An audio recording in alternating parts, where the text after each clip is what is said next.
अस्सलाम वालेकुम दोस्तों। खाना काबा मुसलमानों के दिलों की धड़कन है। हर मुसलमान इस मुक़द्दस मकाम पर जाने की ख्वाहिश रखता है। हर मुसलमान को काबा शरीफ से बहुत ही मोहब्बत और अकीदत है। दोस्तों, अगर हम कहें कि काबा को गिरा दिया जाएगा, अगर कोई शख्स काबा शरीफ को गिरा दे तो क्या हालत होगी हमारी, कैसा लगेगा हम सब मुसलमानों को, कैसा क़यामत का मंज़र होगा। जी हाँ दोस्तों, वो क़यामत ना सही लेकिन क़यामत के नज़दीक में ऐसा ज़रूर होगा, क्योंकि इस बारे में हमारे प्यारे आका हज़रत मोहम्मद सल्लल्लाहु ताला अलैहि वसल्लम की हदीस मौजूद है और उलमा ने क़यामत की निशानियों में इसे शामिल किया है। और आज हम आपको अपने वीडियो में क़यामत की ये निशानी काबे का गिरा देना है, इसके बारे में बताएंगे। जी हाँ दोस्तों, क़यामत से पहले ऐसा होगा कि काबा शरीफ को गिरा दिया जाएगा, लेकिन उससे पहले हम आपको इतिहास का एक ऐसा वाक़या बताते हैं कि चंद सौ साल पहले कोई आया था काबा को गिराने। उस वक्त क्या हुआ था जानते हैं आज की वीडियो में। उसका इरादा बहुत पक्का था, उसकी प्लानिंग बहुत ज़बरदस्त थी कि काबे को माअज़ल्लाह नक्शे से हटा दिया जाए।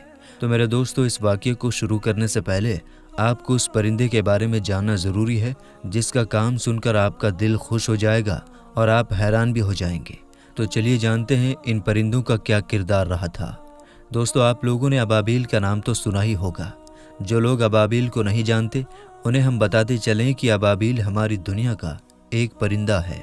वैसे तो अबाबील भी दुनिया के दूसरे परिंदों की तरह ही खाता पीता है और हवाओं में परवाज़ करता है, लेकिन अबाबील के अंदर कुछ ऐसी ख़ास चीज़ें भी मौजूद हैं जो न सिर्फ इस दुनिया में रहने वाले इंसान को हैरान कर देती हैं, बल्कि साथ साथ इसे दूसरे परिंदों से भी अलग बनाती हैं। इन तमाम चीज़ों से भी अगर हम अलग हटकर बात करें तो अबाबील के बारे में वो बात जो आपको सबसे ज़्यादा हैरान कर देगी वो ये है कि अबाबील का ज़िक्र कुरान में भी आया है। ना सिर्फ ज़िक्र बल्कि कुरान के 30वें पारे में मौजूद पूरी एक सूरत ही अबाबील के टॉपिक पर नाजिल की गई थी।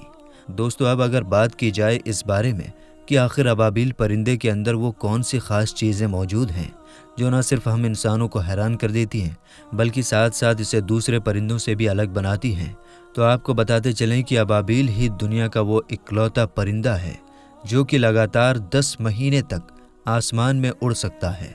और इस 10 महीने के लंबे वक्त में उसे रास्ते में कहीं पर भी किसी ब्रेक या फिर किसी स्टेशन की ज़रूरत नहीं पड़ती। और शायद यही वजह थी कि साइंटिस्ट ने अबाबील को लेकर ये दावा कर दिया था कि अबाबील दुनिया का वो परिंदा है जो चांद पर भी पहुंच सकता है। क्योंकि दोस्तों, सोचने वाली बात यह है कि जो पक्षी बिना किसी ब्रेक के लगातार 10 महीने तक उड़ सकता है, तो हम सोच सकते हैं कि वो 10 महीने में कितनी ज़्यादा दूरी तय करता होगा। जाहिर है उसकी ये दूरी उस दूरी से तो ज़्यादा ही होती होगी जो हमें चांद पर पहुंचने के लिए चाहिए होती है। अब अगर बात की जाए अबाबील की ग़िज़ा यानी उसकी भूख के बारे में, तो आपको बताते चलें कि अबाबील एक ऐसा परिंदा है जो आसमान में उड़ते वक्त अपने पूरे मुंह को खुला रखता है, जिसकी वजह से आसमान में उड़ने वाले सभी छोटे मोटे कीड़े उसका निवाला बनते रहते हैं। अबाबील की गिनती दुनिया के उन चुने हुए पक्षियों में होती है जो आसमान में सबसे ज़्यादा ऊंचाई पर उड़ने की काबिलियत रखते हैं। अबाबील परिंदे की उम्र लगभग 20 साल होती है और इन 20 सालों में भी उसका ज़्यादातर वक्त आसमान में उड़ते हुए गुजर जाता है। तो मेरे दोस्तों, अब अगर बात की जाए इस बारे में कि आखिर अबाबील जैसे अद्भुत और हैरान कर देने वाले परिंदे का जिक्र कुरान में क्यों और कैसे आया, तो ये जानने के लिए हमें आज से लगभग 1500 साल से भी ज़्यादा पीछे जाना पड़ेगा। ये उस दौर की कहानी है कि जब यमन में अबरहा नाम का एक जालिम इंसान हुकूमत किया करता था। अबरहा खुद तो एक ईसाई धर्म का मानने वाला था, लेकिन उसकी हुकूमत में ऐसे बहुत सारे लोग रहा करते थे जो एक खुदा की इबादत किया करते थे और हर साल काबे की तवाफ़ करने के लिए यमन से मक्का की तरफ जाया करते थे। अबरहा हर साल जब उन जाने वाले लोगों को देखा करता था तो उसे बहुत हैरानी हुआ करती थी। वो लोगों से पूछा करता था कि आखिर तुम मक्का क्या करने जाते हो। वो लोग अबरहा को जवाब दिया करते थे कि मक्का में एक खुदा का घर यानी काबा मौजूद है और हम वहाँ पर उसका तवाफ़ करने जाते हैं। हर साल अपनी सल्तनत से मक्का को जाने वाले हज़ारों लोगों को देखकर अबरहा को बहुत गुस्सा आया करता था और वो हमेशा यही सोचा करता था कि आखिर मक्का में ऐसी कौन सी चीज़ मौजूद है जो मेरी रियासत यमन में मौजूद नहीं। आखिरकार अबरहा के दिमाग में एक नया आइडिया आया और उसने ये फैसला किया کہ اب وہ بھی اپنی ریاست یمن میں کعبے کی ہی طرح ایک بڑا سا گھر بنوائے گا، جس گھر پر ہر سال ہزاروں لوگ آیا کریں گے اور اس گھر کا بھی کعبے کی ہی طرح طواف کیا کریں گے۔ آخرکار بڑی لاگت اور محنت کے بعد ابرہہ اپنی ریاست یعنی یمن میں ایک ایسا ٹیمپل بنانے میں کامیاب ہو گیا تھا کہ جو اس دور کی دنیا کا سب سے بڑا ٹیمپل تھا۔ یہ دیکھ کر ابرہہ بہت خوش تھا، کیونکہ اسے یقین تھا کہ کوئی بھی انسان اتنی خوبصورت اور اتنے بڑے گھر کا طواف کرنے سے انکار نہیں کرے گا۔ لیکن ابرہہ کو اس وقت زبردست جھٹکا لگا جب اس کی سلطنت میں رہنے والے لوگوں نے ہی اس کے بنائے ہوئے اس عالیشان گھر کو دیکھنے سے بھی انکار کر دیا، اور ہر ایک نے یہی جواب دیا کہ ہم مکہ تو اس لیے جاتے ہیں کہ وہاں پر کعبہ یعنی خدا کا گھر موجود ہے، لیکن جس گھر کو تم نے بنوایا ہے وہ خدا کا نہیں بلکہ تمہارا خود کا شیطانی گھر ہے۔ یہ سن کر ابرہہ غصے سے لال ہو گیا اور اس نے فوراً ایک بڑی فوج کے ساتھ نعوذ باللہ مکہ پر اٹیک کرنے کا فیصلہ کیا۔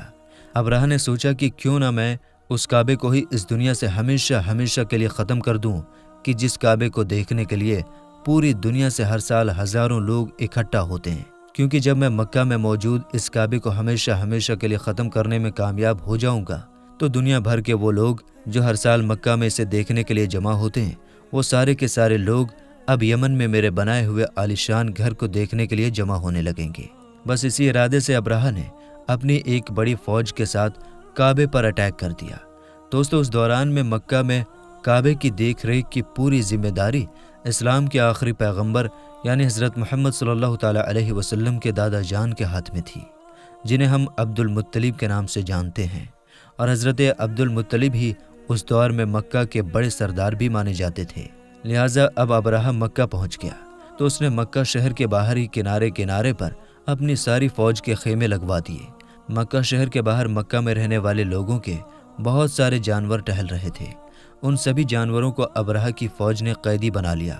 قیدی بنائے گئے جانوروں میں سے سب سے زیادہ جانور پیغمبر اسلام یعنی حضرت محمد صلی اللہ تعالیٰ علیہ وسلم کے دادا یعنی حضرت عبد المطلب اپنے جانوروں کو چھڑانے کے لیے ابرہہ کے پاس پہنچ گئے۔ ابرہہ نے جب مکہ کے اتنے بڑے سردار کو آتے ہوئے دیکھا تو اس نے سوچا کہ ضرور عبد المطلب کعبے کے بارے میں بات کرنے آئے ہوں گے، اور وہ ضرور مجھ سے یہ درخواست کریں گے کہ آپ ہمارے کعبہ کو مت گرائیے، اس کے بدلے میں چاہے آپ کتنی بھی دولت لے لیجئے۔ لیکن حضرت عبد المطلب نے ابرہہ کے پاس پہنچ کر جو ابرہہ سے پہلا سوال کیا وہ سن کر ابرہہ حیران رہ گیا، کیونکہ عبد المطلب نے ابرہہ سے کہا کہ میں نے سنا ہے کہ تمہاری فوج نے ہمارے کچھ جانوروں کو قیدی بنا لیا ہے، میں چاہتا ہوں کہ ہمارے قیدی بنائے گئے سبھی جانوروں کو جلدی سے جلدی چھوڑ دیا جائے۔ ابرہہ نے جب عبد المطلب کو سب سے پہلے اپنے جانوروں کے بارے میں بات کرتے ہوئے سنا تو اس نے فوراً کہا کہ اے عبد المطلب، کیا تمہیں کعبے کی کوئی پریشانی نہیں ہے؟ کیا تمہیں نہیں پتا ہے کہ میں تمہارے کعبے کو ہمیشہ ہمیشہ کے لیے گرانے آیا ہوں؟ میں نے تو سنا تھا کہ تم اپنے کعبے سے حد سے زیادہ محبت کرتے ہو، لیکن مجھے تو ایسا محسوس ہوتا ہے کہ تمہیں کعبے سے زیادہ اپنے جانوروں سے پیار ہے۔ یہ سن کر پیغمبر اسلام یعنی حضرت محمد صلی اللہ تعالیٰ علیہ وسلم کے دادا مسکرائے اور ابرہہ کو جواب دیا کہ جن جانوروں کو تم نے قید کیا ہے وہ میری ملکیت میں ہے، یعنی ان جانوروں کا مالک میں ہوں، اس لیے میری ذمہ داری بنتی ہے کہ میں ان جانوروں کی حفاظت کروں۔ لیکن جس کعبے کو تم گرانے کے ارادے سے آئے ہو اس کا مالک ہم میں سے کوئی بھی نہیں ہے، بلکہ اس کا مالک صرف اور صرف اللہ ہے، اور میں سمجھتا ہوں کہ وہ اپنے گھر کی حفاظت کرنا ہم میں سے سب سے اچھی طرح سے جانتا ہے۔ یہ سن کر ابرہہ ہنسا اور اس نے فوراً اپنے سپاہیوں کو حکم دیا کہ مکہ کے جتنے بھی جانوروں کو قید کیا گیا ہے ان سب کو آزاد کر دیا جائے۔ لہٰذا حضرت عبد المطلب اپنے سارے جانوروں کو لے کر مکہ شہر کے اندر واپس آ گئے، اور انہوں نے سب سے پہلے کعبہ کے پاس پہنچ کر مکہ کے سبھی لوگوں کے ساتھ مل کر کعبے کی حفاظت کے لیے دعا کی، اور اس کے بعد مکہ میں رہنے والے سبھی لوگ اپنے سردار یعنی حضرت عبد المطلب کے ساتھ مکہ شہر چھوڑ کر مکہ کے پاس ہی میں موجود پہاڑیوں پر جا کر بیٹھ گئے، اور پہاڑیوں کے اوپر سے ہی مکہ شہر کے اندر ہونے والے اس سے ظلم اور زیادتی کو دیکھنے لگے جو ابرہہ کی فوج کی طرف سے کیا جا رہا تھا۔ لیکن جیسے ہی ابرہہ کی فوج کے ہاتھیوں نے کعبے کی طرف بڑھنے کا ارادہ کیا، ویسے ہی مکہ کے آسمان میں ابابیل نام کے یہ پرندے اکٹھا ہونا شروع ہو گئے۔ کچھ ہی دیر کے اندر پورے مکہ کے آسمان میں صرف اور صرف ابابیل نظر آ رہے تھے۔ دیکھتے ہی دیکھتے یہ ابابیل ہزاروں کی گنتی میں بدل چکے تھے، और इन सभी परिंदों की चोंचों में मिट्टी के बने हुए छोटे छोटे पत्थर थे। अबाबील पक्षियों की इस फौज ने अपनी चोंच में मौजूद पत्थरों को जमीन पर फेंकना शुरू कर दिया। हद से ज्यादा ऊंचाई से फेंके गए ये छोटे छोटे पत्थर जब नीचे आकर अबरहा की फौज को लगते थे तो ऐसा महसूस होता था कि मानो किसी ने बंदूक चला दी हो। अबरहा की हद से ज्यादा मजबूत फौज परिंदों की तरफ से फेंके गए इन छोटे छोटे पत्थरों को भी बर्दाश्त न कर सकी और कुछ देर के अंदर ही उनकी पत्थरों की वजह से अबरहा की पूरी फौज मारी गई। बताया जाता है कि अबाबील की तरफ से फेंके गए इन छोटे छोटे पत्थरों की स्पीड इतनी ज्यादा तेज थी कि ये पत्थर अबरहा की फौज में जिस इंसान या हाथी के भी लग जाया करता था उसके आर पार हो जाया करता था। दोस्तों, मक्का में यह हादसा पैगंबर इस्लाम यानी हज़रत मोहम्मद सल्लल्लाहु ताला अलैहि वसल्लम के जन्म से सिर्फ और सिर्फ 55 साल पहले हुआ था, क्योंकि दोस्तों इस हमले में अबरहा की फौज में हद से ज्यादा हाथी शामिल थे। इसी वजह से मक्का के लोग इस हमले की वजह से इस साल को ही आमूल फील कहने लगे थे, यानी हाथी का साल। और यही वजह है कि कुरान में भी जिस सूरत के अंदर इस पूरे हादसे का जिक्र किया गया है उस सूरत का नाम भी अल फील रखा गया है, जिसका मतलब अरबी में हाथी होता है। तो दोस्तों, उम्मीद करते हैं कि आपको आज की वीडियो से अबाबील के बारे में बहुत कुछ जानने को मिला होगा। फिलहाल दोस्तों, आज की अपनी इस वीडियो को हम यहीं पर ख़त्म करते हैं। वीडियो पसंद आने की सूरत में लाइक और शेयर कीजिएगा और अपने दोस्तों रिश्तेदारों में ज़रूर शेयर कीजिएगा। और इसी तरह की नॉलेजेबल और हिस्टोरिकल वीडियो हमेशा देखने के लिए हमारे चैनल तहसील इल्म को सब्सक्राइब करके साथ में लगे बेल आइकन को भी ज़रूर दबाइएगा। मिलेंगे इंशाअल्लाह ताला अगली वीडियो में। अस्सलाम वालेकुम, अल्लाह हाफिज़।